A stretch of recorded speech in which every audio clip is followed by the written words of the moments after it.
전부 부풀게라는 제목으로 말씀 증거하도록 하겠습니다. 지난 목요일 저녁 한 6시쯤 경험한 작은 사건입니다. 그날 하루 종일 조금 바빴습니다. 지방에서 회의가 있어서 다녀오는 길에 이제 저녁 약속이 있어서 옷을 좀 갈아입고 저녁 약속을 나가려고 했습니다. 그래서 집 앞으로 빨리 걸어 들어가고 있었습니다. 시간 여유가 10분도 안 되는 것 같아요. 그래서 막 빠른 걸음으로 걸어 들어가고 있었는데 저기서 아기 어머니가 유모차를 끌고 내 쪽으로 쭉 오고 있었습니다. 요새 유모차들은요, 옛날 유모차하고 달라서 이렇게 비닐로 같은 걸로 이렇게 따뜻하게 막도 다 치워져 있었어요. 그런데 제가 보니까 조그만 여자애가 그 안에 타 있는데, 보통 유모차는 한 5살 미만 정도 애들이 타잖아요. 근데 제 눈에는 이 소녀가 한 5살은 좀 넘는 것 같아요. 6살 정도 돼 보이는 소녀인데 유모차를 타고 내 쪽으로 이렇게 오고 있더라고요. 그래서 그렇게 생각하고 막 지나가고 있는데 이 소녀가 제가 흉내를 내겠습니다. 데시벨이 요 정도였습니다. 아저씨 안녕하세요. 이렇게 크게 저한테 인사를 하는 겁니다. 저는 한 2-3가지 그 짧은 시간에 뭔가 생각이 탁 이렇게 뭐라고 그럴까요? 떠올랐다고 그럴까요? 첫째, 이 여자아이의 영안이 무척 밝구나. 저는 최근에 저한테 할아버지라고 부르는 애들은 봤는데 아저씨라고 부르는 애는 정말 모처럼 그 어머님이 진짜 자식 교육 잘 시켰어요. 딱 하는데 아저씨 딱 그리고 그 목소리가 얼마나 밝고 쾌활하던지 진짜 그 어떤 그 밝은 영적 에너지가 저한테 쫙 전달이 되는 거예요. 그래서 사실은 막 바쁘게 가다가 그 소리를 들었기 때문에 유모차를 2-3발자국 벌써 지나가고 있는데 그 음성을 내가 듣고 가던 발걸음 멈추고 되돌아와서 그 여자아이한테 너도 안녕 그리고 인사를 하고 갔습니다. 난 그걸 보면서 그런 거예요. 진짜 그 인사도 밝고 아주 쾌활하고 에너지 넘치게 인사를 해야 이게 효과가 있구나. 네, 그런 생각이 듭니다. 우리 옆에 분하고 인사하는데 당신은 틀림없이 오늘 복 받으실 겁니다.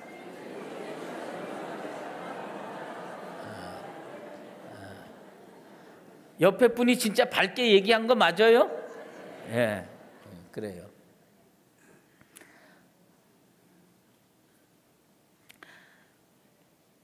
이스라엘 위쪽에 아람이라는 나라가 있었습니다. 오늘날로 얘기하면 시리아죠. 근데 거기에 군대 장관 나만이 살았습니다. 이 사람은 국가적인 영웅이었습니다. 그런데 이 사람에게 한 가지 아주 결정적인 핸디캡이 있었습니다. 그 핸디캡이 나병이었습니다. 한센시병을 앓고 있었습니다. 그 당시의 의료 기술로 아무리 좋은 의사를 만나고 아무리 좋은 약을 쓴다 해도 이 사람의 질병을 고칠 수는 없었습니다. 그런데 이 집에 조그마한 소녀가 한 명 살고 있었어요. 그 소녀는 이스라엘 출신의 노예입니다.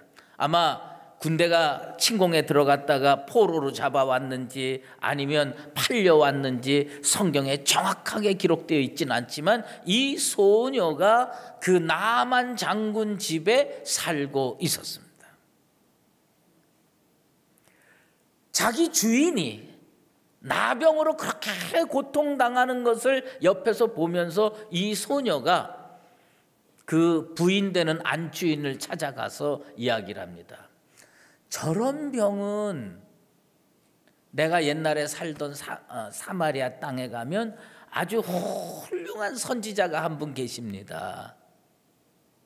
그 선지자에게 보여서 기도받고 축복받으면 그 병이 나을 겁니다. 근데 그 소녀가 그렇게 이야기를 했는데 지푸라기라도 잡는 심정으로 살아왔는데 어떤 의사에게서도 소망을 발견하지 못했기 때문에 이 어린 소녀의 말을 꽉 붙든 거예요. 소녀의 말을 붙들고 이 나아만 장군이 한 나라의 국방장관이니까 다른 나라에 가서 질병을 치료받고 돌아와야 되니까 왕한테 허락을 얻어야 되지 않습니까? 왕을 찾아가서 제가 이러이러한 이유로 이스라엘을 갔다 오겠습니다. 그러니까 왕이 국방장관이 치료받고 온다는데 반대할 이유가 없잖아요. 그래서 친서를 써주는 겁니다. 일종의 외교 문서예요. 이 문서를 가지고 이스라엘 왕을 찾아가서 문서를 보여줍니다. 우리 왕이 이렇게 편지를 보냈습니다. 이스라엘 왕이 보니까 나병 환자가 와서 이스라엘에서 치료받고 나을 것으로 기대하고 왔다는 겁니다. 이스라엘 왕이요 깜짝 놀랐습니다. 깜짝 놀라서 이거 도저히 상식적으로 합리적으로 치료할 수가 없는데 저것은 뭔가 계략이 있다. 아마 양쪽 나라가 전쟁을 해서 저 강대국인 아람이 약소국인 이스라엘을 침공할 구실을 찾으려고 저러는구나. 그리고 왕이 속상하니까 옷을 다 찢어버리는 겁니다. 그 이야기를 듣고 엘리사가 저한테 보내십시오. 어쨌든 엘리사가 명령합니다. 요단강에 가서 7번 목욕해라. 그 엘리사가 명령한 대로 나아만 장군은 요단강에 가서 7번 목욕하고 그 거칠었던 질병의 모든 피부가 어린아이 살같이 깨끗하게 변하고 돌아갔습니다. 그런데 그렇게 큰 공을 세운 여자의 이름이 전해지지가 않습니다. 어린 노예 소녀의 이름이 전해지지 않습니다. 하지만 이 소녀는 작지만 막강한 영향력을 행사했습니다. 오늘 본문으로 표현하면 이 소녀는 어떤 소녀냐? 누룩 같은 소녀입니다. 오늘 본문 말씀에 의거해서 생각해 보면 작지만 어느 속에 들어가서 작용을 하면 조용히 그렇지만 엄청난 파워로 역사하는 누룩과 같은 존재입니다. 우리는요 평생을 살면서 누룩과 같은 존재로 살지 못하는 경우가 많습니다. 영국의 유명한 희곡 작가인 조지 버나드 쇼가 죽을 때 비석을 만들었지요. 자기 비석을 만들었는데 그 비석이 아주 유명하지요. 우물쭈물 살다가 내 끝내 이렇게 될 줄 알았다. 우리가요 대충 우물쭈물 삽니다. 우물쭈물 살다가 어느 순간 정신 차려보면 죽을 때가 됐습니다. 평생 이뤄놓은 것도 없고 그렇게 하는 겁니다. 오늘 이 본문 말씀을 토대로 생각해 보면요, 사람은 세 가지 종류로 생각해 볼 수가 있어요. 뭐냐? 일을 시도해서 영향력을 행사하는 사람, 그 일을 지켜보는 사람, 또 하나는 무슨 일이 일어났는지 아무 생각 없이 사는 사람입니다. 여러분은 어떤 종류의 사람입니까? 대부분은요 무슨 일이 일어났는지도 모르고 한평생을 살아가는 겁니다. 요즘같이 진짜 빠르게 변화하고 정말 이 세상이 속도가 너무 빨라서 따라갈 수 없을 정도의 세상이 되면 진짜 할 수 있는 게 아무것도 없는 경우가 많이 있습니다. 며칠 전에 미국에 있는 친구 목사가 문자를 보냈습니다. 뭐라고 문자를 보냈냐면 자기가 유튜버가 됐다는 겁니다. 요새 유튜브로 뭐 활동하시는 분들이 많이 생기는 거예요.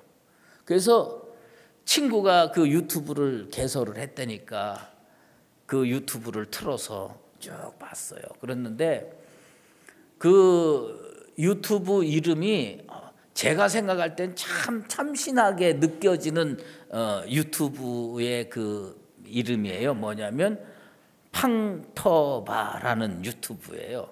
그래서 팡터바가 뭔가 그랬더니 팡팡 터지는 바이블 스터디.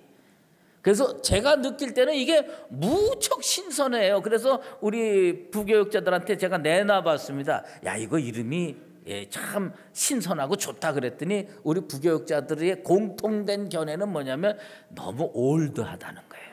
그런 개념이 벌써 옛날 개념이지 요즘에는 그렇게 하는 사람이 없다는 겁니다. 그래서 제가 그 사람의 유튜브를 쭉 들어봤어요. 쭉 들어봤는데 창세기 1장 1절부터 시작을 하는데 유튜브 10분을 하는데 10분 동안 하고 그 다음 날 또 10분 동안 하면서 창세기 1장 1절, 창세기 1장 2절 이렇게 성경 공부해 나가는 거예요. 그런데 1번 듣고 2번 끝까지 창세기 1장 1절도 못 들어갔어요. 서론만 하는 거예요. 그래도 제가 박수를 쳐줬습니다. 왜 박수를 쳤느냐? 뭔가 시도를 하니까. 뭔가 시도. 나이가 들었다고 주저앉는 게 아니라 나이가 들었어도 시도하는 거예요. 무슨 생각이 들었냐면 2002년 6월 15일에 이탈리아하고 우리하고 축구 시합할 때 히딩크 감독이 한 말이 있어요. Let's make a history. 역사를 한번 만들어 보자. 자기는 누룩 같은 존재가 되겠다는 거예요. 그 목사님은 성경 공부를 통해서 누룩 같은 존재가 되겠다. 난 거기서 큰 은혜를 받았습니다. 무슨 은혜를 받았냐?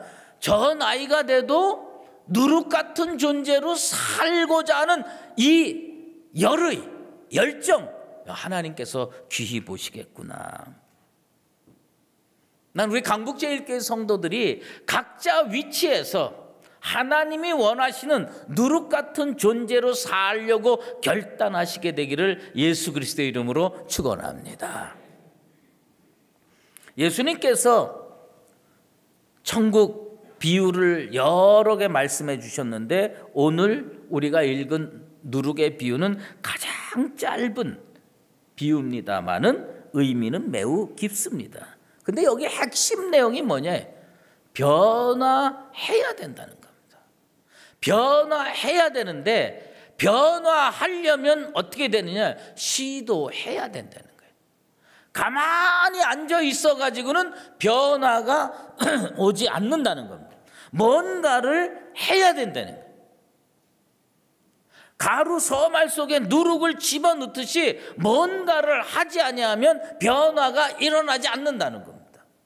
우리들은 다 어떻게 신앙생활하고 싶어 하느냐면요, 가만히 앉아 있어서 성령 충만도 받고 은혜 충만도 받고 교회 부흥도 이루어지고 하나님 앞에 축복도 받고 다 그렇게 하고 싶어 하는 겁니다.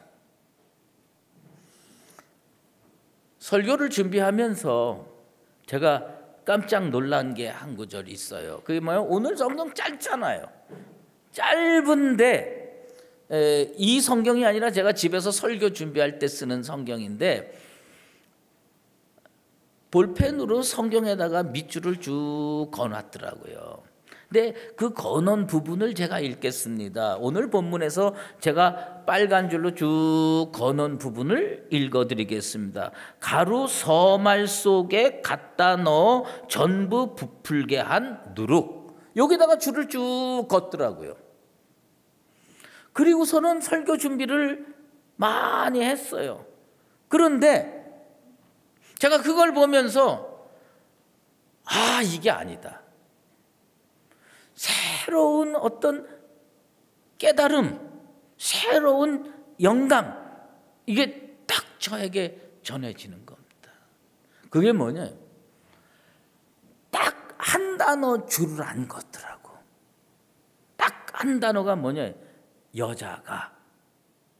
여자가라는 부분을 줄을 안 긋고 가로 서말 속에 갖다 넣어 전부 부풀게 한 누룩, 여기에는 빨간 줄을 쫙 건 거예요. 가로 서말도 중요하지요. 갖다 넣는 것도 중요하지요.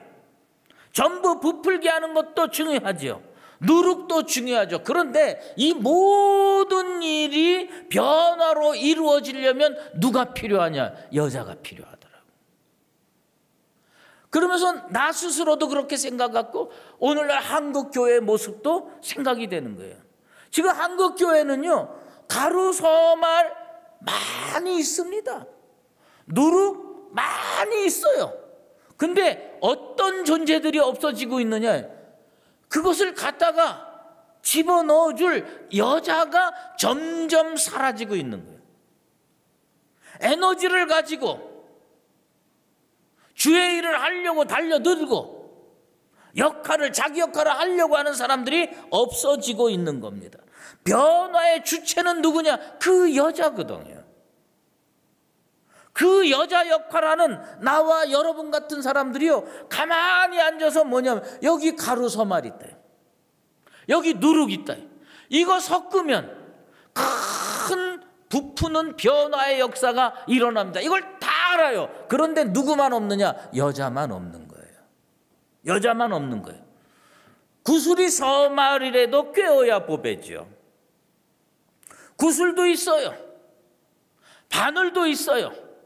실도 있어요. 그런데 누가 없느냐? 그 구슬을 꿰맬 사람이 없으면 실이 무슨 소용이 있고, 바늘이 무슨 소용이 있고, 구슬이 무슨 소용이 있습니까? 워싱턴 어빙이라고 하는 사람이 이런 말을 했습니다. 위대한 인물에게는 목적이 있고 평범한 사람들에게는 소망만 있을 뿐이다. 한국교회 성도들이요, 예전에는 목적이 있었고 목표가 있었습니다. 그런데 요즘에는 뭐만 있냐? 소망만 있습니다. 교회가 부흥하고 성도들이 복받고 정말 다 잘 되는 그런 소망은 있는데, 분명한 목적, 분명한 목표의식을 가진 사람은 참 드뭅니다. 탈무드에 이런 이야기가 있어요. 어떤 사람이 하나님께 와가지고 항변을 하고 따집니다. 뭐라고 따지냐? 하나님, 왜 빵나무를 안 만드셨습니까? 그렇게 전능하시고 그렇게 능력이 많으신 분이 빵나무를 만드시지 뭐하러 밀을 만드셨습니까? 이 밀을 심고 키우고 추수하고 그걸 걷어들여서 알곡을 다 추스려 가지고 가루로 빻고 그 가루를 또 물로 반죽해서 거기에다가 누룩을 넣고 부풀려 가지고 빵 모양 만들어서 화덕에 굽고, 이거 얼마나 복잡하고 힘듭니까? 그냥 하나님이 전능하신 능력으로 딱 빵나무 만들어 놓으면 그냥 가을 되면 뚝뚝 따먹으면 얼마나 좋습니까? 왜 하나님 그런 전능하신 가지고 빵나무를 만드시지 밀만 만드셨습니까? 매우 타당성 있는 항변인 것 같지 않아요? 그런데 하나님은 어떻게 해요? 여러분, 제가 이걸 처음에는요, 절반쯤 맞는 얘기 같아. 근데 가만히 생각해 보니까 많이 틀리더라고요. 그러면 빵나무에 무슨 온갖 종류의 빵이 다 열리겠습니까? 식빵도 열리고 크루아상도 열리고 뭐 케이크도 열리고 그런 건 아니지 않을까? 다 맨날 똑같은 빵만 먹으면 우리가 어떻게 지루해서 삽니까? 그러니까 하나님은 밀을 심어가지고 밀가루 만들어서 베이킹 파우더 넣어가지고 그걸 빵으로 다 만들어 먹을 때 오늘은 뭐 그냥 찐빵 만들어 먹고 내일은 만두 만들어 먹고 모레는 케이크 만들어 먹고 얼마든지 할 수 있도록 그렇게 해준 겁니다. 중요한 것은 뭐냐면 우리 속에 누룩과 같은 바이탈리티가 있으면 그런 것들이 다 축복인데 우리 속에 바이탈리티가 없다 보니까 생명력이 부족하니까 어떻게 되냐? 이게 다 귀찮은 거예요. 다 귀찮은 겁니다. 지금 교회에 뭐가 필요하냐? 가루서말이 없는 것 같아요. 누룩이 없는 것 같아요. 누룩은 뭐냐? 복음의 말씀이에요. 하나님의 말씀이에요. 그걸 누군가가 가루서말 속에다가 집어넣어줘야 이게 부풀고 그리고 놀라운 변화가 일어나는데 다 뭐만 원하느냐? 빵만 원해요.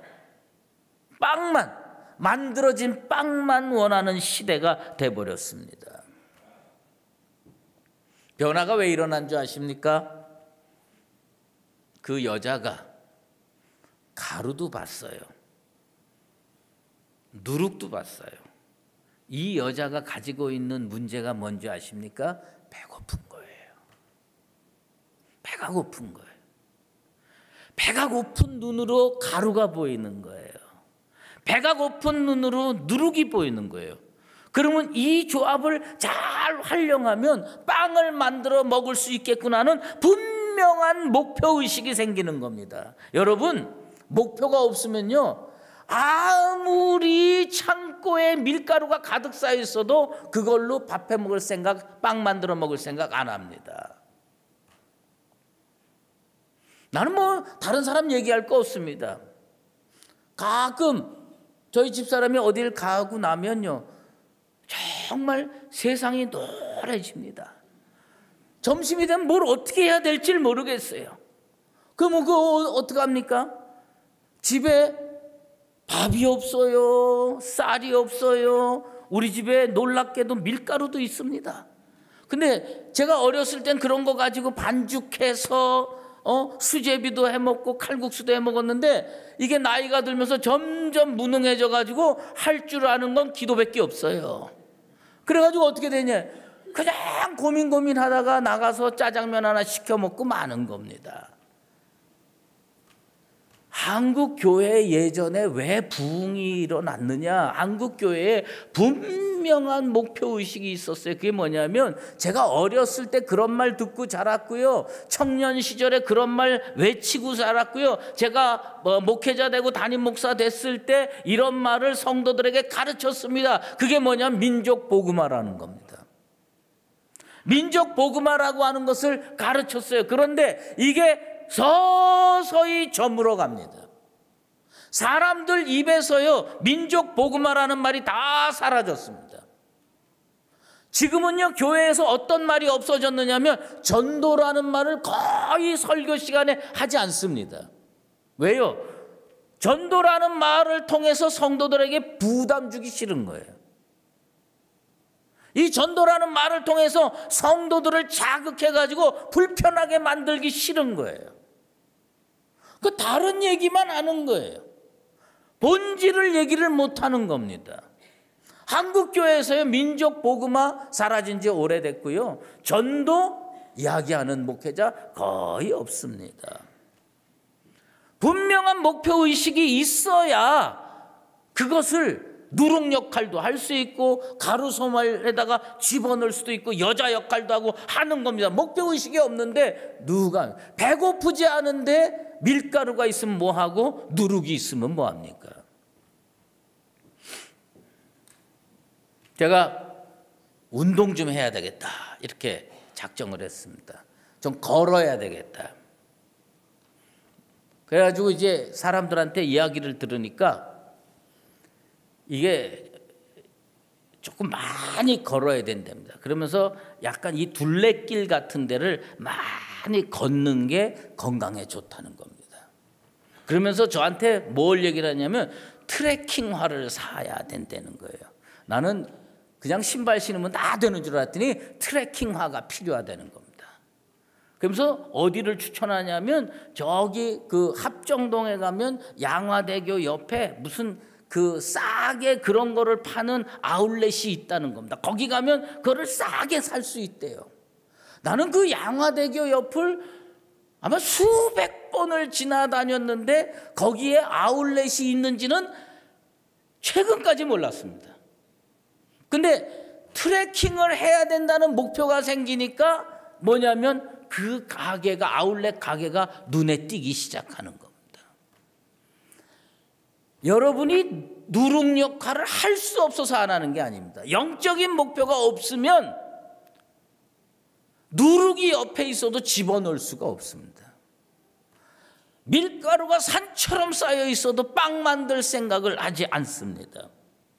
목표가 없는 인생에게는요, 축복의 요소가 산같이 쌓여 있어도 단 한 가지도 사용하지 않고 지나갑니다. 하나님께서 우리 주변에 얼마나 많은 성령 충만의 요소, 축복의 요소 이런 것들을 다 쌓아놓고 계시겠습니까? 우리 눈에 그게 왜 안 들어오냐? 그게 내 인생의 목표가 아니거든요. 여자 역할 할 사람이 지금 교회에 필요합니다. 그 여자같이 배가 고파서 한국 교회가 이렇게 힘들구나, 하나님의 나라가 확장되지 못하는구나, 가슴 아파서 가슴을 칠 수 있는 그런 여자가 우리 교회, 그런 남자가 우리 교회에 있어야 됩니다. 그래서 가루 서말이 있고 여기 누룩 있는데 이걸 섞어서 빵 만들어 먹을 생각을 하는 사람이 교회에 많아져야 할 줄로 믿습니다. 누룩을 넣어야 되는 겁니다. 언더우드 목사가요, 복음 들고 이 땅에 125년 전에 찾아왔습니다. 자기가 전한 그 복음이 125년 만에 이렇게 많은 열매를 맺을 거라고는 상상도 못했을 겁니다. 누군가가 가루 서말 속에 누룩을 집어넣어야 됩니다. 전도라는 용어가 사라졌습니다, 교회에서. 오늘 내가 여러분에게 좀 불편하게 하려고 작정하고 나왔습니다. 2019년 여러분 영적 목표 속에 전도 한 명 꼭 해야 되겠다. 내가 이 여자처럼 세상에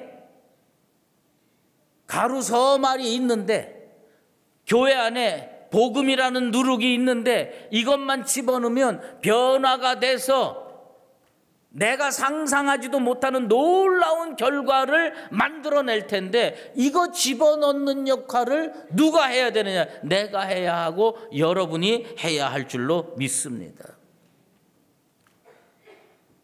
우리는 다시 일어나는 교회 만들기를 원해서 요즘 한 발짝 한 발짝 나가고 있습니다. 다시 일어나는 교회가 되려면 어떻게 되느냐? 그 여자같이 돼야 돼. 그 여자같이 돼서 누룩을, 복음의 말씀을, 알갱이로 존재하는 그 사람들의 마음을 가루로 만들고 거기에다가 물을 부어서 반죽을 해서 거기에다가 집어넣어 가지고 원하는 아름다운 변화를 일으켜야 할 줄로 믿습니다. 가루 서말을 넣는 이 작업이 뭐냐? 전도입니다. 누룩을 넣는 작업이 뭡니까? 전도입니다. 2019년에 우리 교회가 다시 일어나기 위해서는 복음의 본질로 돌아가야 됩니다. 그 본질이 뭔지 아십니까? 전도입니다. 한 명 전도합시다. 제가 몇 명 전도하라고 지금 말씀합니까? 한 명 전도하라고요. 2명 전도하면 큰일 납니다. 왜요? 2명 전도하면 교회가 감당하기 어려울 겁니다. 한 명 꼭 전도하십시오. 가루 서말 속에 누룩 집어넣었더니 어떻게 됩니까? 전부 부풀게 된 겁니다. 전부 부풀게 된 거예요. 여러분들이 각자의 위치에서 그 누룩을 가루 서말 속에 집어넣어야 됩니다. 집어넣어야 돼. 그러면 전부 부풀게 될 줄로 믿습니다. 이 변화를 통해서 새로운 생명들을 하나님 앞에 초청해 가지고 천국이 우리 교회 안에 이루어지는 복된 역사를 일으키는 나와 여러분 되시기를 예수 그리스도의 이름으로 축원합니다. 기도하겠습니다. 하나님 아버지 감사합니다. 오늘 우리는 예수를 믿노라 하면서도 잃어버린 기능들이 너무 많이 있습니다. 잃어버린 은사들이 너무 많이 있습니다.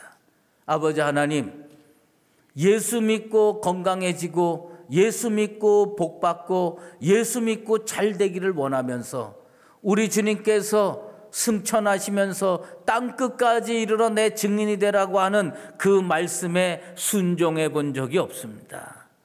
아버지 하나님, 어떤 여자가 가루 서말 속에 누룩을 집어넣어 전부를 부풀게 했습니다. 한국 교회가, 강북 제일교회가 다시 세상에 흩어져 있는 심령들을 고운 가루로 만들고 그 속에다가 누룩을 집어넣어서 전부 부풀게 하는 역사를 일으키게 도와 주시옵소서. 전도하지 않는 교회가 어찌 부흥하며 전하지 않는데 어찌 변화가 일어나겠습니까? 주께서 주시는 기회 속에서 때를 얻든지 못 얻든지 전하여서 올해는 꼭 나의 사명을 감당하여 하나님께 열매를 맺어드리는 복된 성도의 삶이 되게 도와 주시옵소서. 예수 그리스도의 이름으로 기도드리옵나이다. 아멘. 이제는 우리 주 예수 그리스도의 은혜와 하나님 아버지의 극진하신 사랑하심과 성령의 인도하시고 교통하심이 주께서 땅끝까지 이르러 내 증인이 되라고 명령하셨으니 그 여자처럼 가루 서말 속에 누룩을 집어넣어 변화를 일으키고 주께서 원하시는 그 천국을 이 땅에서 이루기를 애쓰고 힘쓰기로 작정하는 사랑하는 강북제일교회 모든 믿음의 권속들과 주의 몸된 교회 위에 이제로 영원히 함께 계시옵기를 간절히 축원하옵나이다.